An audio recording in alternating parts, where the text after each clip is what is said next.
Imbis na mahakot mga sangkay yung atensyon ni papunta kay Amy Marcos, no, at makakuha ng simpatiya ang kampo ng mga Duterte o ni Amy Marcos mismo sa ginawa na pasabog laban po kay PBBM, aba mga sangkay, iba po ang nangyari.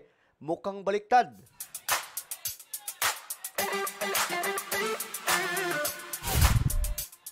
Yo guys, what's up? This is me. I'm back for another vlog today. Kamusta po kayo mga kababayan? Sa lahat po ng mga solid sangkay na nanunood sa atin ngayon, magandang oras po sa inyong lahat. Ngayon kasi, tiningnan po natin ano ba talaga yung naging epekto ng ginawa po ni Amy Marcos na pagpapasabog sa isang malaking propaganda laban po kay PBBM. Ngayon, ito mga sangkay ang nangyari. Pati po tuloy hindi mga loyalista, nahatak ang asensyon at napunta kay BBM. At ginaawaan po mismo ang Presidente ng Republika ng Pilipinas. Anyway guys, bago tayo magtuloy-tuloy sa mga hindi pa po dyan nakakapag-subscribe, ayan, tayo po ay road to 2 million subscribers na. Padami po tayo ng padami, kaya naman ano pang hinihintay nyo, makikita nyo po yung subscribe button sa baba ng video na to. I-click nyo lamang po yung subscribe, i-click ang bell, at i-click nyo po yung all. Sa mga nanonood naman po sa Facebook, i-follow nyo po yung ating Facebook page. Okay, mga sangkay. Ito na nga po. Pakinggan po natin, ano nga ba ang naging epekto nitong pasabog ni Amy Marcos, mga sangkay? Pakinggan po natin. Hindi ako isang Marcos loyalist, ha? Pero sa nakikita kong ginagawa nilang paninira sa Pangulo, nagkaroon ako ng matinding simpatiya sa kanya. Yun ang sinasabi po natin. Mali po talaga yung ginawa ni Amy Marcos. Hindi po siya nakasira kasi malamang si BBM sira talaga siya sa mga DDS. Sa mga DDS yun. Given na yan eh. Ganun na po talaga sila eh. Kahit wala pang sabihin si Amy Marcos o may sabihin, talagang ganun na sila. Mali ang paningin nila kay PBBM. Pero itong mga sangkay, halimbawa yung mga hindi naman talaga supporters ni PBBM, ngayon, na hindi DDS, nagkaroon po sila ng pananaw at awa, simpatiya kay PBBM. Dahil maginoo niya nilalabanan ang mga kawalangyaan ng mga paninirang ginagawa sa kanya. Ang laking pagkakamali sa oposisyon ang ginawa ninyo. Bakit?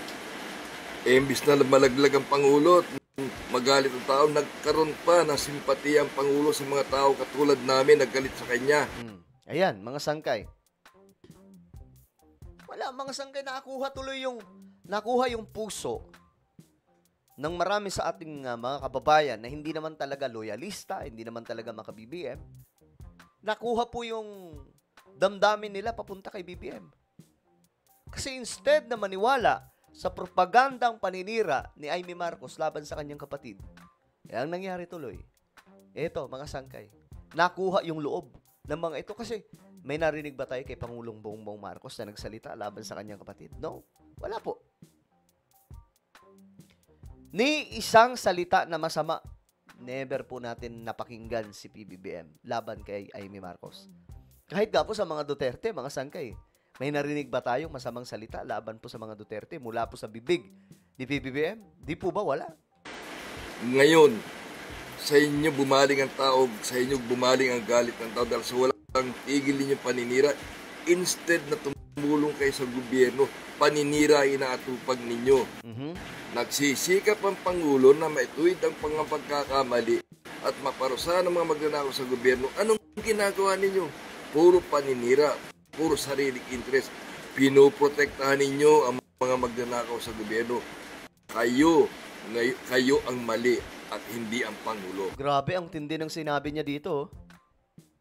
Pinoprotektahan nyo ang mga magnanakaw. Paninira, puro sariling interest. Pinoprotektahan ninyo ang mga magnanakaw sa gobyerno. Ayun, mga sangkay, pinoprotektahan ninyo ang mga magnanakaw sa gobyerno. Which is, ito din po yung nakikita ko, mga sangkay. Kung papaano po nila winawalang hiya ang Pangulo instead na tulungan ng Presidente na masawata itong mga magnanakaw. Ang Pangulo yung kanilang dinidiin. Sinisiraan nila. Bakit? Simple lang. Kasi nga po, malapit na yung araw ng paghuhukom sa mga buwayang ito. Yung mga magnanakaw, di ba nga po, doon na daw po sila magpapasko sa loob ng kulungan. O ito pa, si Senator Lacson, pakinggan po natin. Politika lang ang nakikitang dahilan ng ilang senador kung bakit umano nagsalita si Senator Amy Marcos laban kay Pangulong Ferdinand R. Marcos Jr. kahapon. Yan ang ulat ni Luisa Erispe. Hindi maka-Pilipino. Ito ang sagot ni Lacson sa mga naging paratang ni Senator Amy Marcos kahapon sa Peace Rally ng Iglesia ni Cristo sa Luneta. Guys, makahulugan yun. Hindi maka-Pilipino. Bakit? Ano meron sa ating mga Pilipino? Kultura natin, kahit anong problema sa loob ng pamilya, wag po natin ilalabas. Wag po natin ipangangalandakan sa labas.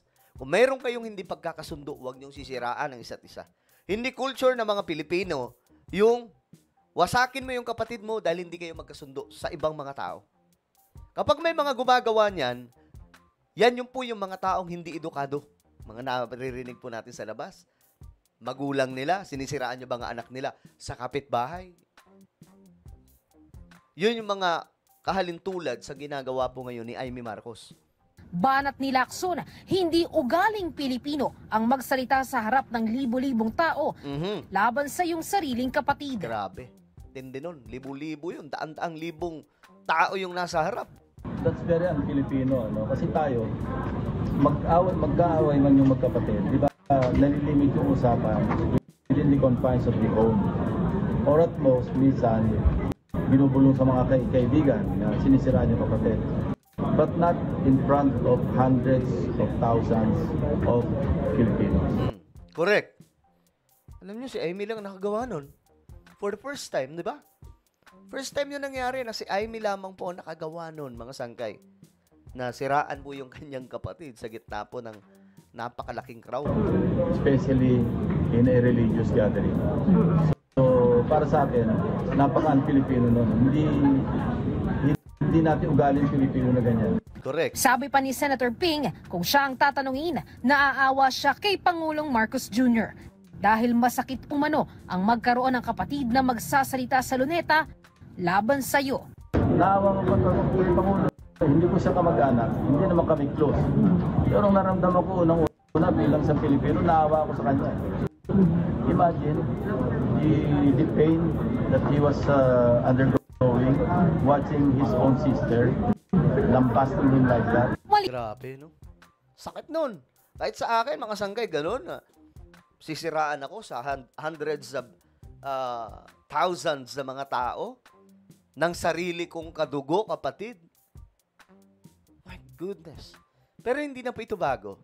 Alam niyo, panahon po ni Ferdinand E. Marcos, isa sa nagtraidor sa kanya, yung pinsan niya, si Ramos. So, ito na naman mga sangkay, pero mas malala to kasi kapatid talaga eh. No? Kapatid talaga mga sangkay. So ngayon, nakaramdam daw po ng awa si Panfilo Lacson. Ngayon, ito mga sangkay. Balikan natin itong isang video ni PBBM noon. You ever tried drugs? Well, when I was in school, there was always people were always rolling. Marijuana? Yeah, so when I was in Oxford, but I'm an asthmatic. So asthmatic daw siya. Tinanong siya kung gumagamit siya noon.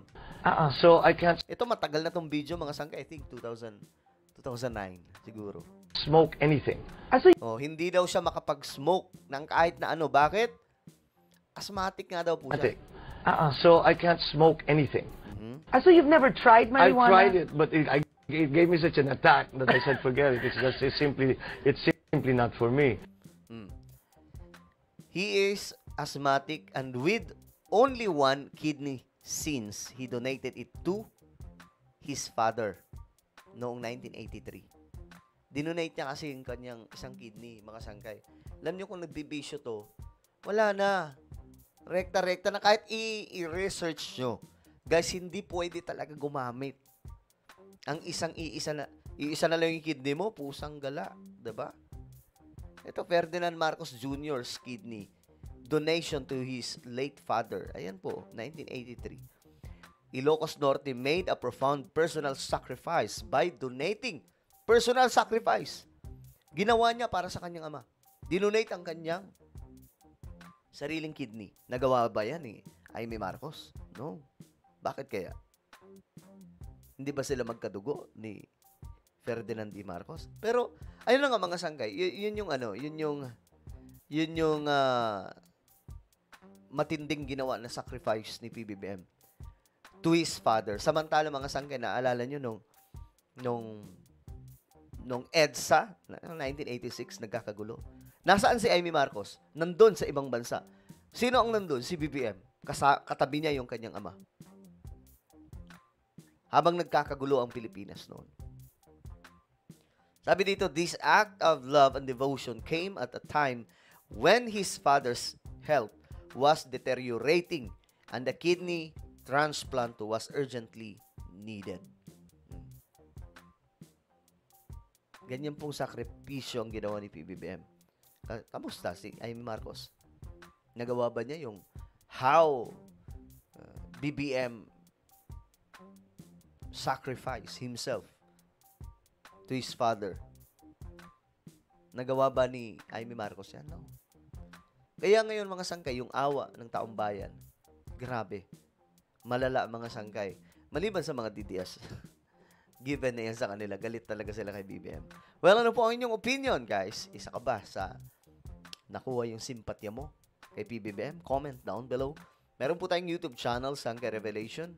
Hanapin nyo po ito ngayon sa YouTube. Kapag nakita nyo na, i-click nyo po yung subscribe, i-click ang bell, at i-click nyo po yung all. Ako na po ay magpapaalam. Mag-iingat pong lahat. God bless everyone.